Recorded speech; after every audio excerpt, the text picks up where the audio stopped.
Hi everyone, welcome back to another video. My name is Jennifer and I am here to talk about more planners and stationery. If you've never been here before, that's so far mostly all I've talked about is planners and stationery, and if you've been here before, thanks so much for coming back again to watch another video. So happy September. We're in September and everyone's back at school, which you can see here. My camera is not shaking so far. Hopefully, as long as I don't bump the camera, it won't shake.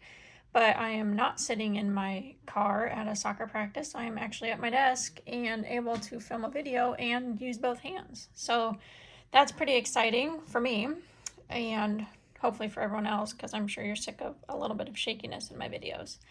So it's September, planner season of course is here, and everyone's talking about all the planner options and what they're going to do for 2026. And I know there are already a lot of videos on, how wild it is that it's only September and we're making choices for 2026. And I don't know, the months seem to fly by so quickly that even though it's only September, I feel like January will be here before we know it. And I know some people like to get their planners really early because they like to start putting dates in their calendars and birthdays or anything they already have scheduled. So I think it's fun that people can get access to their 2026 planners so quickly. And if you know what you want to buy, then also that's great. That doesn't cause any issues with, only being 9 months into the year and already having to choose what will work best for 2026. But hopefully everyone has a decent idea or getting ideas for next year. And I know, I focus mostly on Sterling Ink. I know historically, if she sold out of anything right away, she restocked items that sold out quickly. So if you're watching this video not right when I post it, there's a chance that Sterling Ink will restock planners before the start of 2026. I don't think that she's ever restocked planners after the new calendar year has already started, but you never know.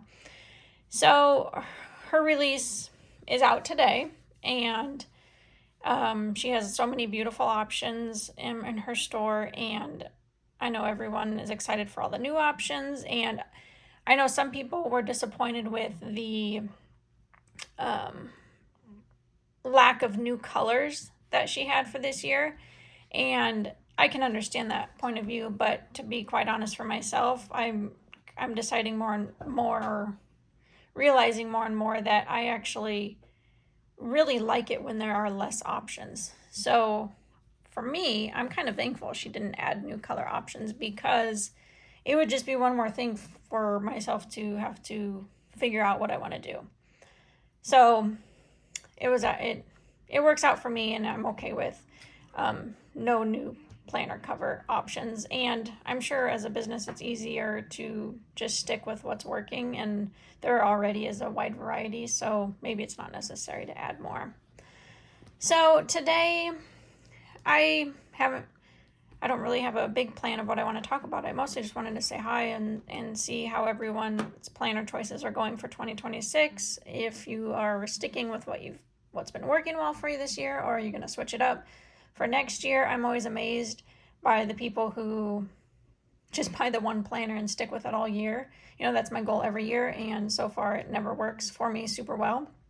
But hopefully I will stick with something consistent for 2026. So I have my 3 pocket planners for 2025, and they are filling themselves up. Not themselves, I'm doing it. But I have a pocket planner for every 4 months of the year, and I've talked about this a lot on other videos, but I like to do 2 pages of journaling per day, and any blank pages you still see in my planner for daily is because I've written it in some other planner for the year, and I hope at some point to have a weekend where I can go back and sit down and, I probably have like 10 to 20 days throughout this year that I still have not migrated into the pocket, like I was using possibly the N2 or the pocket notebook. And I would like to put them all into these full year pockets to be complete at the end of the year. That's always my goal. Like last year when I was kind of floundering around in the Hobonichi Weeks and Sterling Ink books, I always planned to go back and fill in any days so that I had the whole year in one place, and I never got around to it because, time flies by so quickly. But I would really like to get that done for this year.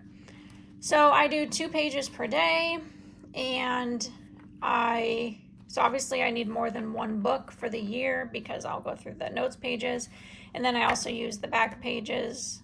So I work my way from the front of the blank pages towards the back with daily journaling and memory keeping, work from the front to the back, and then from the back to the front I make random lists that I need to do. So I was keeping my to-do list back here.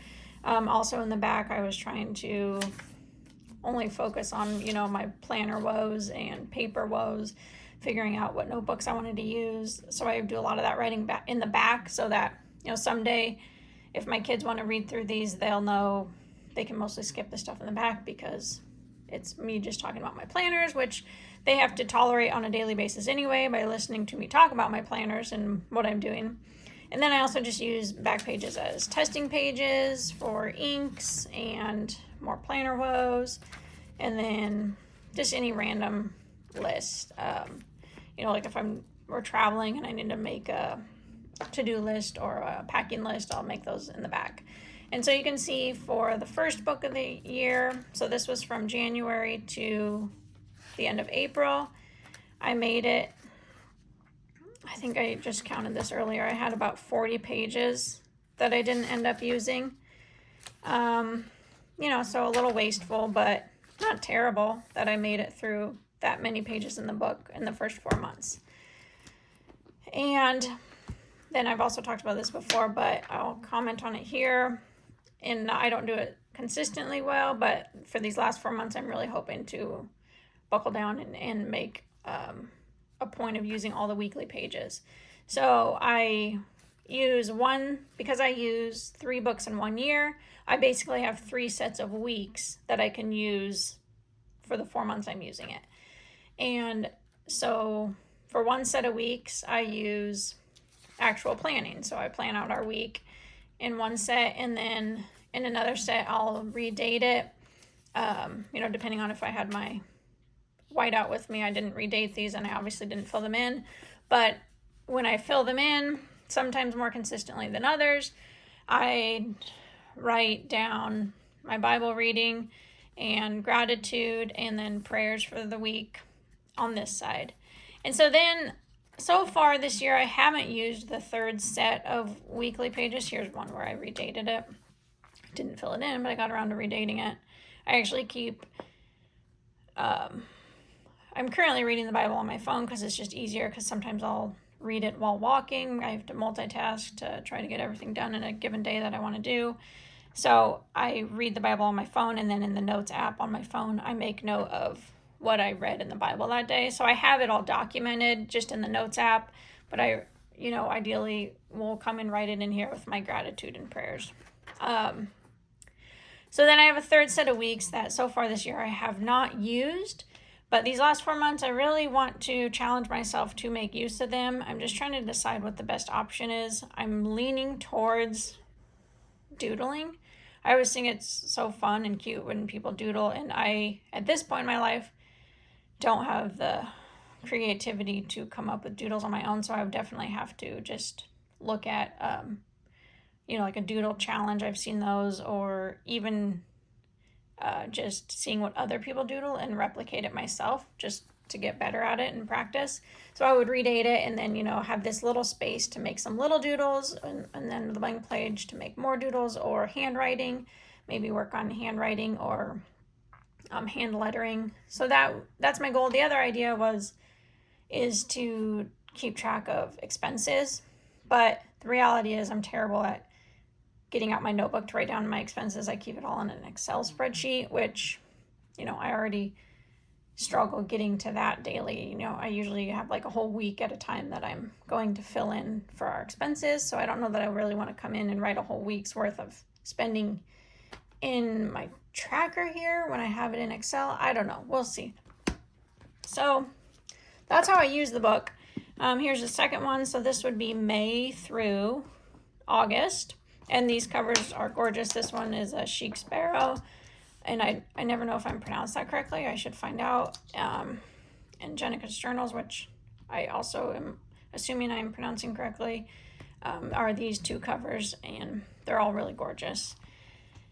So here's May through August. And I did a little better filling in other days. Like you can see where I've filled in gratitude, and but again, still did not use the third set of weeks. So here's how I set up my weekly. This one I didn't populate with our schedule yet. I feel like I'm mostly just running from one event to the next, while working and while kids are going to school. So oftentimes I get a little behind on filling in our schedule, which kind of defeats the purpose, but that's okay. Ideally, I would set this up like several weeks in advance. That would be assuming that I stick with this layout, which I've stuck with this layout for the whole year, so there's no reason why I couldn't fill in a whole month of our schedule in advance. Maybe that will be my goal for these last 4 months as well. But I have 3 kids, so I have 3 columns, one for each kid, and then just in general that week, if I want to make a to-do list in here for a given day, if I know I have to do something on a given day, or if I have any events that pertain in general to our family and not specifically to a kid, like no school or a holiday or someone's birthday, I'll put in that box. And then, or like if I have to pick up other kids from school, I'd put that in here as a to-do for that day.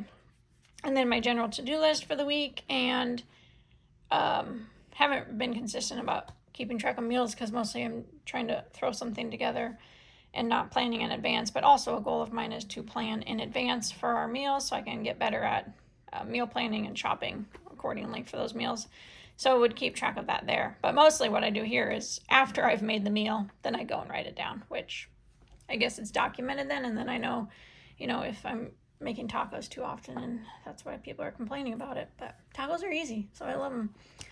So this one, again, I still have some pages in here that I have to go and fill in from other books that I was hopping around in, but not too many. I did pretty well keeping consistent, or at least if I was hopping around, consistent about coming back and writing it down in this book. So this book I used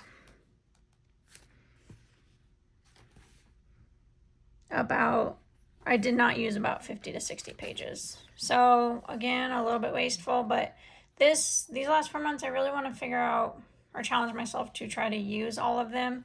So I currently use 2 pages per day, and so maybe some days I'll write a little bit more, or not stop myself from writing more if I have more to write about. So maybe just more journaling or more hand lettering. Like I really love when people can hand letter, so it'd be fun to get better at that. And again, just to-do lists and planner woes and testing out highlighter colors. And so, and then I have started my 3rd book for the year, and it's pretty empty. This week has been a whirlwind, and I have several days for this week to go back and journal and document for. I haven't even set up the weekly or anything. I've gotten better at making these little notes in pencil to myself. Like at the end of the day, if I know I'm going to fall asleep or run out of time to journal, I'll make little notes in pencil to myself to just trigger memories of what happened on that day. So then when I do have time to go sit down and write about it, then I can look at those notes and remember what I wanted to write about. So I've been doing that the last few weeks, and it's really helped me significantly when I don't have time to journal. But I still have little notes to go back and elaborate on. This one is so wild because I was falling asleep last night, and it drives me bonkers. I can't stand it when I should just go to sleep instead, but I was falling asleep, and then my pen smears, and it gets really ugly. So this one, this is the first week that I'm in this book. And I'll use it through the end of the year. And I have not filled much in yet because, like I said, the week has just been a whirlwind. And hopefully this weekend I will have time to go set up our schedule for the week, and then one set of weeks for my Bible and gratitude, and then, you know, a third set of weeks for doodling. So that is where I'm at. I don't really know what I talked about and what the point of the video might have been, but I guess I was also going to comment on just decision making, and that I think was the whole point of this video, actually, and now I'm finally talking about it at the end of this video. But I guess I commented on it a bit at the beginning, like with the planner cover options. It makes my life easier when there are less options. I just feel like I get decision fatigue, and, you know, running a household and working all day, I'm making so many decisions throughout the day about other things, you know, like what our plan is for the day, what our meals are, what we're doing on the weekends, if we're hanging out with people or not. Like, all those decisions are exhausting, and I get so worn out from them. And so then it comes to my planners, and I think that's part of why I struggle with making the decision, is because I like all of the options. You know, I've talked about all my options I've been using this year, and I love all of them, so then it's just hard for me to decide. So this year, Sterling Ink is wonderful for people who love the vertical layout. She created the pocket vertical layout, and so of course, then I'm thinking, oh gosh, what should I switch to the vertical? The horizontal has been working wonderfully for me this year, so there's really no need to switch to the vertical.